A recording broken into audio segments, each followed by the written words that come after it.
loi devrait être renommée. Loi baisse du pouvoir d'achat. Et la prime, finalement, la prime devrait être renommée.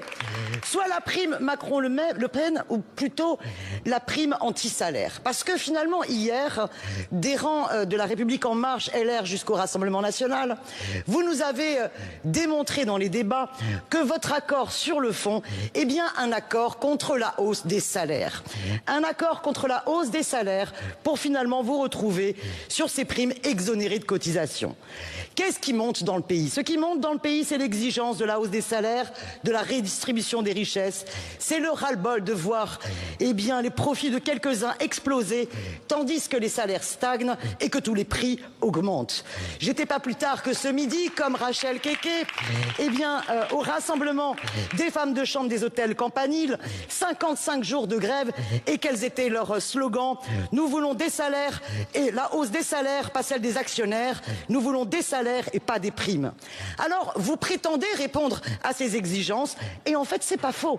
Sauf que vous y répondez en fonction de l'intérêt de votre camp, en fonction de l'intérêt de votre classe. Sachez qu'il n'y a pas besoin d'une loi pour que les employeurs versent des primes.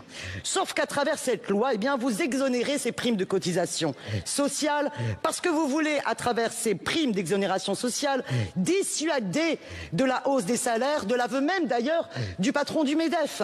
Et votre objectif, c'est bien de ne pas engager la redistribution des richesses, de ne pas toucher au profit des actionnaires et de fragiliser plus encore notre modèle de protection sociale en exonérant et en affaiblissant et en appauvrissant les caisses de la sécurité sociale pour justifier votre sinistre réforme à venir comme celle sur des retraites.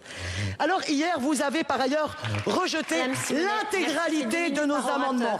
Je vous en propose un ultime: conditionner l'exonération de cotisations sociales aux entreprises qui s'engagent tous les 24 mois maximum à des négociations sur l'égalité professionnelle femmes-hommes. Allez-vous l'accepter?